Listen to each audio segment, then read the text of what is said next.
Thanks for tuning in to the Drive On podcast, where we talk about issues affecting veterans after they get out of the military. Before we get started, I'd like to ask a favor. If you haven't done so already, please rate and review the show on Apple Podcasts. If you've already done that, thank you. These ratings help the show get discovered so it can reach a wider audience.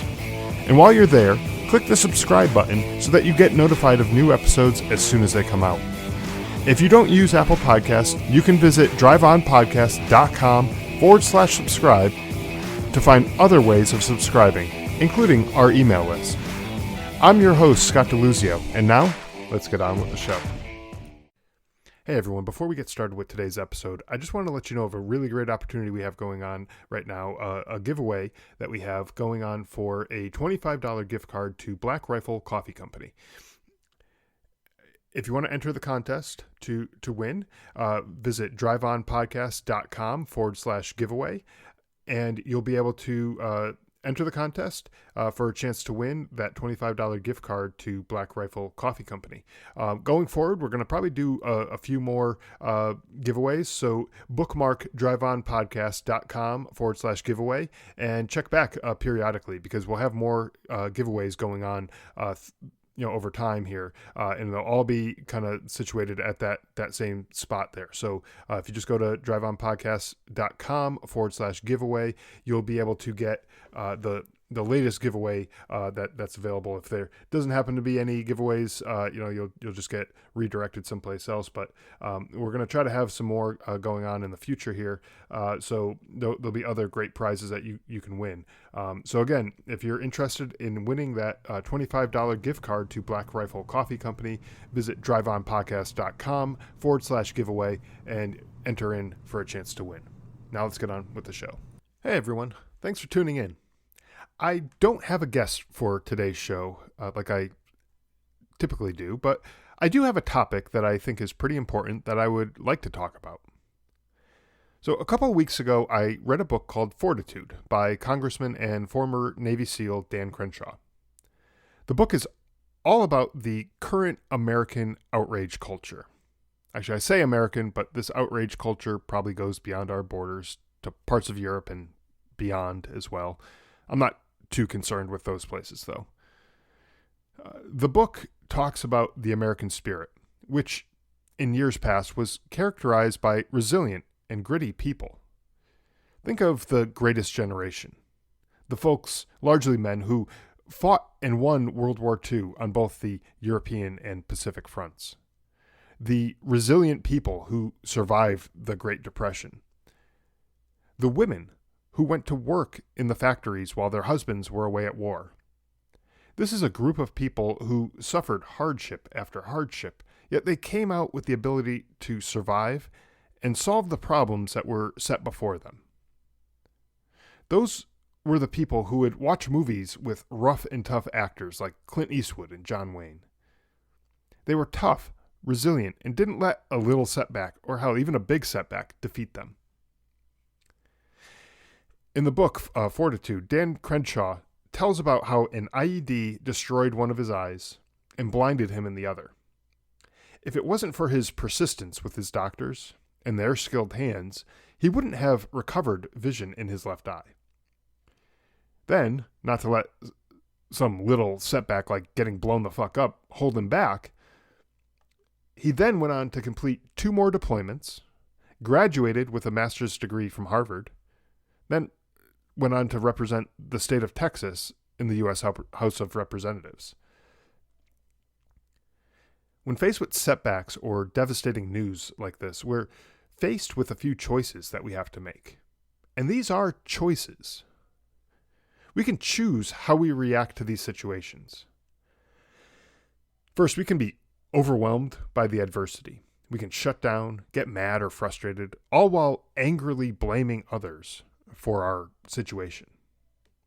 We can yell about how we were wronged and how someone else has to fix this problem. On the other hand, we can accept the situation for what it is and adjust so that we can have the greatest chance of success. Let's take a look at Dan Crenshaw's situation. He was blown up by an IED. Both eyes were severely damaged, with one being completely destroyed. He could have gotten angry at the guy who made the bomb. He could have blamed the guy who triggered the bomb to detonate, who set it off. He could have been outraged at the U.S. government for sending him and the rest of the military to a miserable country that can't even handle its own affairs. He could have been upset with the medics and the doctors who maybe could have done something more to save his eye. He could have been angry at his family for not talking him out of joining the military. He could have held a grudge against his teammates who didn't spot the IED before it blew up. Now, let's think about all of those reactions. All of them are completely understandable reactions. I mean, I'd be pissed if I got blown up and lost my vision. I can't imagine too many people who wouldn't be, at least not initially. But what is the outcome of all of these reactions? Nothing will really change by having any of these reactions, will it? Getting angry at the guy who made the bomb? I mean, the guy didn't exactly leave his phone number next to the bomb, so it's probably pretty tough to find out who it was. So what good is that going to do? It might feel good in the moment, but really, it's not going to change anything. Blaming the guy who stepped on the IED wouldn't do any good either. Outrage against the government? I mean, you could protest, but they're probably not going to change anything, so really, what's the point? Being mad with the medics and the doctors who probably already feel like dirt because they couldn't save his eye wouldn't exactly help the situation either. Being angry with his family would have been counterproductive at best. I mean, family is oftentimes all you have to lean on during difficult times like this. I mean, sure, he had his teammates and friends and things like that, but I mean, family is huge. So instead, he was determined to regain his vision. When the doctors told him there was a slim chance that he'd ever see again, he pushed them to do the surgery that would ultimately end up saving his vision. His recovery forced him to lie down for weeks while he battled hallucinations that were like a dream he could never wake up from. Seeing became his mission, and he wasn't going to give up on that mission. He could have medically retired from the Navy and collected disability for the rest of his life without having to do anything else. Instead, he completed 2 more deployments. He went back to school and got his master's degree from Harvard. He's now representing his home state in Congress. Do you see the difference between the first set of reactions and the second? The first set wouldn't accomplish anything except for maybe give him an ulcer and ruin some relationships. And the second set of reactions allowed him to make the best of a bad situation. He didn't just survive the bomb blast, but he's thriving now. This is the issue we have in America these days. There are too many people who lash out. They scream and yell about this injustice or that injustice, and yet they accomplish nothing. People change their social media profile pictures in solidarity with one cause or another. They feel good that they're doing something, but in reality, they're not really doing anything. And nothing productive anyway. But the people who yell and scream the loudest are the ones who are placed on a pedestal. They're the ones who are seen as righteous. They're looked up to the same way that the greatest generation would have looked up to John Wayne. This outrage culture appears to be turning the American spirit upside down. Tough is out and weak is in. Cool and collected is out and upset and agitated are in. Self-reliance is out and dependence is in. Honor and respect is out. Outrage and offense is in. You might remember that Dan Crenshaw, the author of the book Fortitude that we're talking about, was the butt of a joke on Saturday Night Live by comedian Pete Davidson. The comedian made a joke about Crenshaw's eye patch and brushed off the fact that he was injured in war. Now, to many these days, that would be the spark that leads to outrage. For Crenshaw, however, he took the opportunity to address the joke head on. He was even invited to be on Saturday Night Live the next week, where the comedian apologized for the joke And Crenshaw was able to get in a few lighthearted jabs at the comedian's expense. Not only that, but they also were able to highlight some veteran issues and show the country how to unify in times of situations like this, instead of getting angry and lashing out. Do you see how if Crenshaw became outraged and maybe posted negative statements about the comedian on social media, called for him to be fired, or came back with insults, nothing would really be accomplished. Maybe, at best, the comedian would have been fired. That's a best case scenario stemming from outrage. Worst case is nothing happens. Instead, Crenshaw accepted the invitation to be on Saturday Night Live, where the comedian not only apologized, but also allowed them to talk about the veteran issues on one of the biggest shows in the country. Do you see the difference? With the outrage reaction, nothing positive happens. At best, someone loses their job, which isn't positive at all. Maybe you don't like the person or what they said, but making someone lose their job is never positive. With a calm, cool response, the hatchet was buried, and they got to bring awareness to various veteran issues. It also goes to show that we can laugh at ourselves instead of being outraged when someone pokes fun at us. All of these things are choices that we make. No one's forcing us to become outraged. We choose our reactions. When I lost my brother in Afghanistan, I swung through a wide range of emotions that day. I started off with sadness, which I think is completely understandable given the situation. I cried, and I was consoled by my friends. That was up until the moment when bullets started flying, and I had to get back to my squad. During the firefight, I started to become angry. By the end, I was so enraged that at the time, I wanted nothing more than to wipe every Afghan off the face of the planet.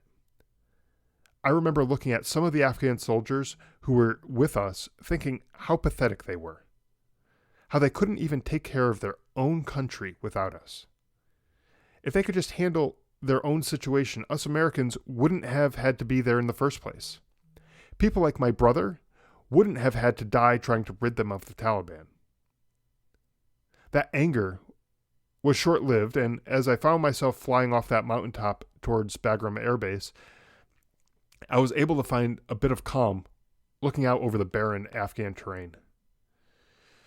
By the time I got to Bagram, I was still a mess emotionally and physically, as I had injured my knee earlier that day. When I got to take a shower, I found myself asking out loud, "Why, Steve? Why?" Obviously, I couldn't talk to my brother. I wasn't delusional. I knew he was dead. But I found myself asking God why he decided that 25 years was all my brother would get on this earth. Why did bad things have to happen to good people? But in that moment, I realized that I had to let go of my own understanding of what had happened and trust that something good could come from it. Not that him dying was a good thing, but that something good could be learned from it and could come from that. I had to let go of the anger that I had for the Afghan people. They didn't pull the trigger that killed my brother. Well, I mean, one of them did, but I trusted at the time that there wasn't much left of that guy to be angry at. Ultimately, at the end of the day, I landed on hope and faith. I had tried on all the other reactions: sadness, anger, outrage, blame. None of them fit quite right. None of them provided me with a clear path to a better future, a path where something good could come from a tragic loss. Hope and faith are what I landed on. Hope for the future, and faith that something good could come from this tragedy. Now, don't get me wrong. Some of these other emotions popped back up from time to time. I struggled with anger, insomnia, and a few unhealthy coping mechanisms. But I would usually be able to come back to hope. I knew that I could what if the situation all day long. but it wouldn't bring my brother back to life. What if he didn't join the military? What if I joined his unit instead of a different unit? What if I was there that day? I could what if all these things as much as I want, but none of that will bring him back to life. I could have let the grief eat me up inside, but it wouldn't let me grow from the tragedy. And I think that's an even bigger tragedy. I think that's one of the most important lessons that I learned from all of that. That bad things happen to people all the time, even to good people. Sometimes by their own doing, and other times bad things just happen. If we can't learn and grow from these situations, well, that's the greatest tragedy of all. Imagine if those people from the greatest generation didn't stand up and fight after Pearl Harbor. Imagine if they didn't learn how to become self-reliant after the Great Depression. I'm pretty certain that history wouldn't have remembered them as the greatest generation. If I became a mean, angry, miserable person who was always mad at the world, I'm pretty sure it wouldn't have gotten me anywhere. Remember, we have to make a choice about how we react to a situation. The outrage or anger reaction rarely, if ever, leads to a productive, positive outcome. Maybe that outrage and anger would have soured my relationship with my family. Maybe I would have found myself alone, living on the streets, or worse. I know that might seem like a stretch, but it's not like it hasn't happened before to other people. Why am I so special that it couldn't happen to me? Instead, I have a loving wife who's stuck by my side. And while she did her best to be there for me, she also encouraged me to seek out professional help. She too had a choice to make. She could have become outraged at the person I had become. She could have yelled and screamed at me for being a jerk when I was having a bad day. Instead, she chose patience. She was about as patient one could be, and she helped me get through probably the most difficult time in my life. Since then, we've had 2 more children and live in a loving home together. Do you see the difference? Do you see how anger and outrage can't create a positive outcome? Do you see how respect and grace open the possibility to positivity, even in the face of a negative situation? That is what our culture is missing out on these days. Again, I want to mention the book Fortitude by Dan Crenshaw that I started off talking about. If you haven't done so already, go out and get a copy. It's available in all the typical places, Amazon, Barnes & Noble, probably even some of the smaller local bookstores, which I imagine could stand to use some of your business these days. So definitely go out and get the book. And forget about politics for a minute. Yes, the author, Dan Crenshaw, he's a Republican. I don't care if you're a Democrat, a Libertarian, a Socialist, Conservative, whatever. This book has an important message that we all need to hear. So go check it out. Oh, and if you're listening, Dan, I'd love to have you on the show to discuss a book, your time in the Navy, or hell, anything else that you want to discuss. Consider this an open invitation. Thanks for listening to the Drive On Podcast.